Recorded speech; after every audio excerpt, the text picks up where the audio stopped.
আসসালামু আলাইকুম ওয়া রাহমাতুল্লাহি ওয়া বারাকাতুহু। সুপ্রিয় বৃক্ষপ্রেমী ভাই বোনেরা, ২০২৬ সালে আজকেই সম্ভবত ১ম আমটা আমরা হারভেস্ট করতে যাচ্ছি।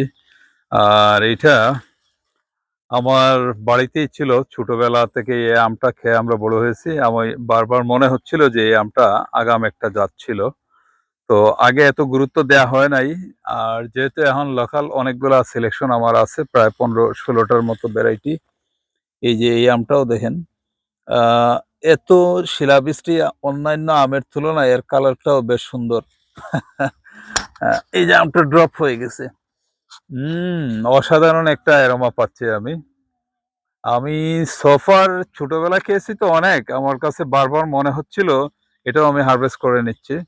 বারবার মনে হচ্ছিল যে এটা আ ইন্ডিয়ান খেসর আমের অ্যারোমার মতো আমার কাছে মনে হচ্ছিল।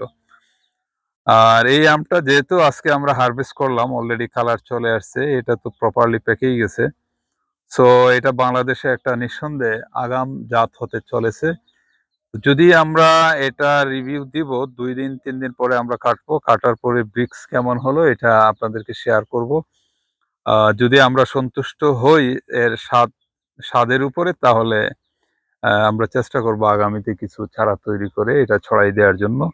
তবে এটা বাসাবাড়িতে সংগ্রহের জন্য এটা হতে পারে, যদি আমরা সেই ব্রিক্স মানটা ভালো পাই। তবে একটা জিনিস এর অ্যা ২ টা জিনিস এইখানে প্রশংসা করতেই হয়। একটা হলো যে খুব সুন্দর একটা ঘ্রাণ আমি পাচ্ছি। আর দ্বিতীয়ত হলো যে এটা আগাম একটা জাত হচ্ছে এবং খুবই কালারফুল।